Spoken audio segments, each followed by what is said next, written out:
আরসিবির বিরুদ্ধে ভাই কেকেআর এর পিটিং এলিমেন্টটা কি হতে পারে ভাই, ড্রিম ইলেভেন কি হতে পারে? তো কথা হলো কি, আইপিএল শুরু হতে চলেছে 17 মে থেকে। তো প্রথম ম্যাচ আছে আমাদের আরসিবি ভার্সেস কেকেআর। তো এই ম্যাচে ভাই কেকেআর পিটিং এলিমেন্টটা কি হতে পারে বা ড্রিম এলিমেন্টটা কি হতে পারে, তো চলো আমরা সেটা নিয়ে ডিসকাস করবো এই ভিডিওতে।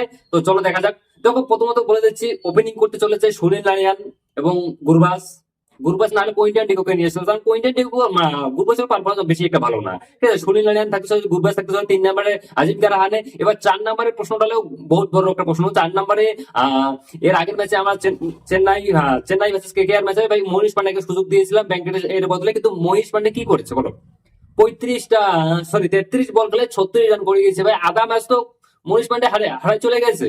তো মনীষ পান্ডের জায়গায় ব্যাংকের জায়গায় থাকতে চলেছে না, কারণ ভাই এখন আর আমাদের প্লে অফ থেকে বাইরে হয়ে গেছে, এখন আর অতটা চান্স নাই। ঠিক আছে, তো সেখানে থাকতে চলেছে 4 নম্বর থাকতে চলেছে তোমার আঙ্ক্রিস রঘুবংশী, 5 নম্বর থাকতে চলেছে ব্যাংকেটের জায়গায়, 6 নম্বর থাকতে চলেছে রাসেল, 7 নম্বরে রিঙ্কু, 8 নম্বরে রমনদীপ এবং 9 নম্বরে মোহিন আলী, নাহলে আর অন্য একজনকে নিতে পারে আহ বরুণ চক্রবর্তী।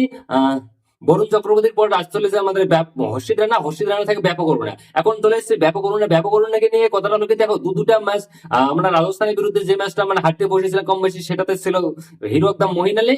আর মানে মোটামুটি 36 রান না 35 রান হয়তো সম্ভবত এক ওভারে পিটিয়েছিল মহিন আলীকে। আর দ্বিতীয়ত কথা হলো যে এর নেক্সট ম্যাচে যে আমরা সিএসকে বিরুদ্ধে যে ম্যাচটা হারলাম, সেই ম্যাচে কিন্তু সব থেকে বড় হারের দায় হচ্ছে 1 নম্বর হচ্ছে মনীষ পান্ডে, আর 2 নম্বর হচ্ছে আমাদের ব্যাপক করুণা। কারণ ব্যাপক করুণা 1 ওভারে 30 রান দিয়ে পুরো ম্যাচটাকে শেষ করে দিয়েছিল। আমার মনে হয় না মানে নেক্সট ম্যাচে ব্যাপক করুণা খেলাতে পারে, হয়তো অন্য কেউ টানতে পারে, এসপিআর জংসন আছে, এন্ট্রি নোকিয়া আছে, আর নাহলে মহিন আলীকে খেলাতে পারে। তার কারণ ব্যাপক করুণার পারফরমেন্স ভালো হচ্ছে না। আর কেকেআর চাবে যে না আমরা একটা সম্মানজনক মানে পয়েন্ট টেবিলে অন্তত থাকি। ঠিক আছে, যদিও সেমিফাইনালে যেতে পারবো না।